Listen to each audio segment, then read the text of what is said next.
You leave Seattle, you go, not even going to mention the school you go to. That's hold up. That's a whole nother story. Hold on. Matter of fact, I think I owe you a few hundred from a football bet years ago, but that's not important right now. How do you not go mention Michigan? You got to mention, or you ain't got to say the word if you don't want to. Say Michigan State. Something. Michigan State. Nah.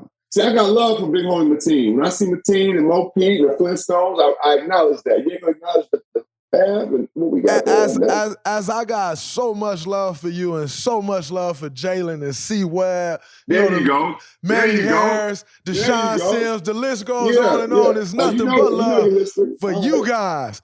But the school? Oh my God, man. It hurts. It hurts. Now, it hurts. You go off to school and right off the bat, you get suspended. What was your suspension for? And what was your mindset once you received that suspension? So, Dre, coming up, I wasn't like, nobody had ever heard about me until I was 16. So I was the kid. You know how they be like, man, there's a kid right now busting his ass at a playground. They got to kick him off the court, working on his game, and you here sleeping, whatever, a coach tried to use as motivation. I was that kid. So nobody knew about me until I was 16. I was still working on my game. I was in the backyard. I was like really getting better. And so once I jumped on the scene, and I had a lot of making up to do. I was ineligible my freshman year of high school. I was ineligible my sophomore year of high school. I was ineligible my junior year of high school. I made varsity as a freshman.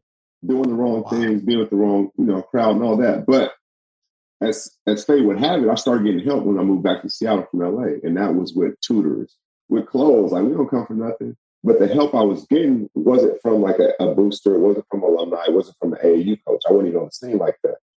And when I went to Michigan,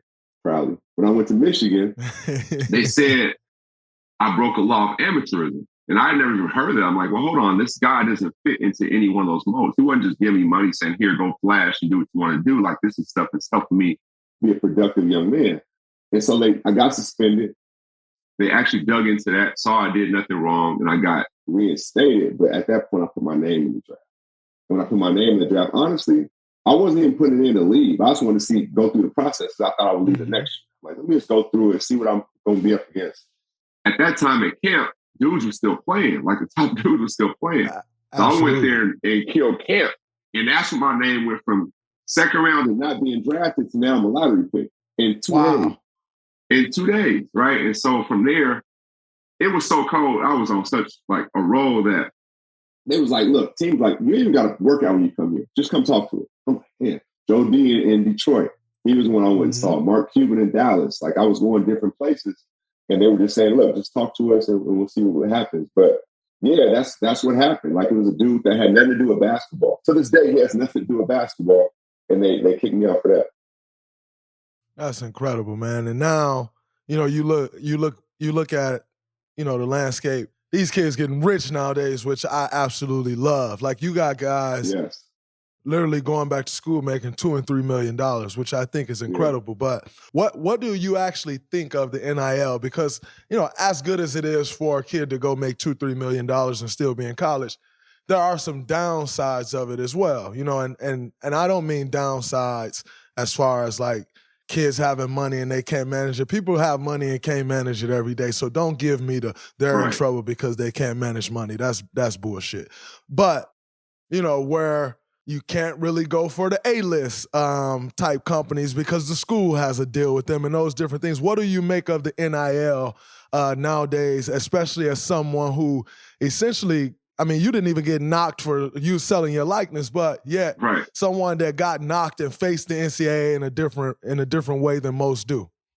You know what's crazy, Dave? If the NIL was around 20, 25, 30 years ago, think about how many kids would have stayed in school.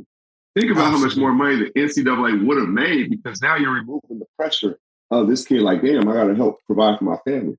Damn, I can't even get extra money to go to a movie because that's against the rules. I ain't got it. Like, so if it's handled right, they have the right, parents and support system around them is handled right, you can get that money and still not be in a rush to go to the league. You can not be in a rush to make some of the decisions that are made. Like, you can set up shop, depending on how much it is, you may be able to set up a small business. You can be able to set up stuff later if basketball doesn't work out, but you're not the pressure of my mom's lights may get cut off. Like we got to pick between paying the light bill, eating, and my sister's school tuition, whatever it might be. It removes that pressure. So I think if NIL was in, a lot of people, Chris Webber, those guys would have left early. You know what I'm saying? Like people that come from hard beginnings. So I like it. And like you said, there's some downsides to it too. But like anything, it's how do you navigate what it is? Like even the NBA, right, in sports. We all know if we weren't in the position that we were in and some things that we may have done happen, it wouldn't be a story. But since we're in this position and we have this light on us, it's going to be talked about. So it's just about how you navigate it, how you handle it. And there's no perfect answer, but I would have loved to see it. Man, I had my own student section at Michigan. The crowd had their student section, our school, and I had a headband called the Crawford Crazies. At that time, true story, I'm not saying this to brag, I was at school with Tom Brady. I was more popular on campus than he was at that time because Drew Henson, the quarterback, was there, and he was kind of like the guy. So, yeah, it's just crazy to see how things are formulated. That's crazy. I think just like sharing a campus with Tom Brady and being big, like that's mind-blowing in itself. What's up, everybody? It's Draymond Green. Make sure you subscribe to the Volumes YouTube channel below so you don't miss any more of this great content going forward.